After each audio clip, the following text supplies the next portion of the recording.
This interview segment.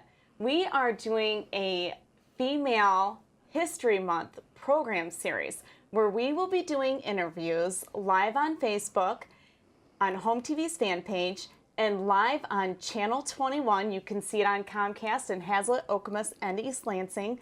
We will be interviewing different female leaders in our community. And the first person we have on the show today is HOMTV executive producer Brandie Yates. You are probably very familiar with who Brandie is because she does a lot of work in front of the scenes, but she also does a lot of work behind the scenes. And we felt it appropriate to begin this program series, kicking it off with Brandie and I, just sort of introducing you to the topic, talking about it, and why we decided to do it. So thank you so much, Brandie, for coming on. I appreciate it. Thank you. I'm usually the interviewer, not the interviewee, so this is different for me. We've turned it around on you. Yes.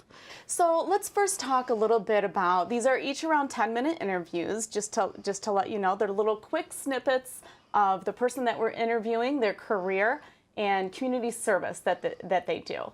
And so let's first talk about, you were promoted to HOMTV executive producer last January, and you've been here for how many years? So I actually started as an intern in 2007, and I was added to the staff in 2010. In 2010. Mm-hmm. And you came back, you went on a little leave. Yes, I did. And you came back in December, basically the end of November, beginning of December, with a vengeance, with a fire in your belly. Yes. To bring a lot more programming to the township in a quicker turnaround fashion. Yes.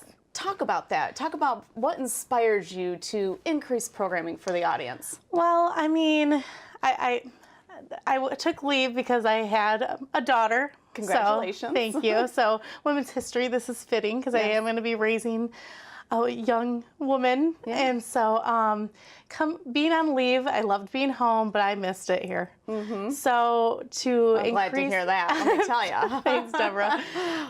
So basically, we want to make sure we are competitive in the market, especially with training of aspiring journalists and people who want to be in the broadcast industry. And so doing a daily newscast and doing Facebook Live interviews such as this one, and just kind of seemed like the right fit to compete with, not to compete with local stations, but to stay relevant and give that hands-on experience, real-world experience to the interns. Yeah. And how do you feel the women's show, the daily women's show, fits into that during the month of March? So we want to focus on different history months, different milestones that people celebrate in the community, and there are a lot of female leaders in Meridian Township. So we thought it was great to add this. You and I have discussed this. There's a lot of people we've interviewed and a lot of people we know in the community who do great things, and they're normally one of the first women to be in the role they are in. So it's a great fit to bring that to residents, to get to know the women who they may not know has these kind of jobs and careers, and to showcase them during Women's History Month. And one of the great discoveries that I've had, and you've probably had too, because Brandie and I are working together collaboratively to reach out to women that we know in the community. But one of the great discoveries that we've had is those women who know other women. Yes. And not just women who own businesses and who are founders of companies and magazines and newspapers and doctors and lawyers, but the community service type of work with women that we know in the community. I think volunteerism is large in the women community. Not to say that men don't volunteer, but I think you see a lot more volunteerism with women because you have that, and I hate to say this, but the nurturing kind of just the wiring in us as women to nurture others and help others. And I think you see that a lot more, especially in Meridian Township, a lot of women volunteers. Now, since you've had your baby girl, Yes.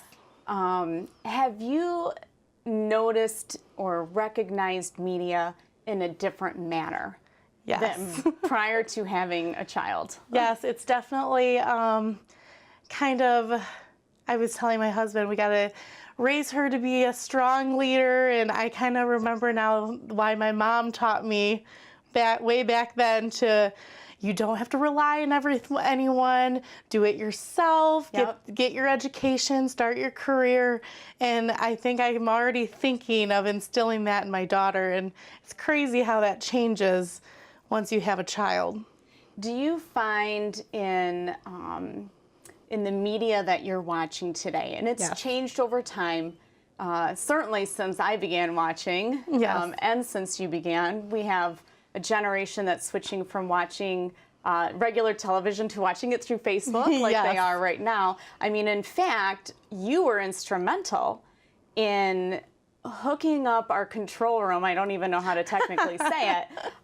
Instrumental in being a leader to connecting Facebook with the channel so that we could go live simultaneously. Not that you went under and did all that work, but Right. leading the way to make it possible so that people can see it in new modes of media. Yes, and the way people are consuming media changes every day, every year, and being able to reach a wider audience. People are watching on social media, and like I said earlier, to stay relevant and to help the interns get that real world experience, we want to reach the residents where they're living. Yeah. And that's how media is being consumed now. You have to be on all different platforms in order to get the word across, and people get a lot of marketing material, everything thrown at them. Yes. So you have to kind of stand out and stay on top.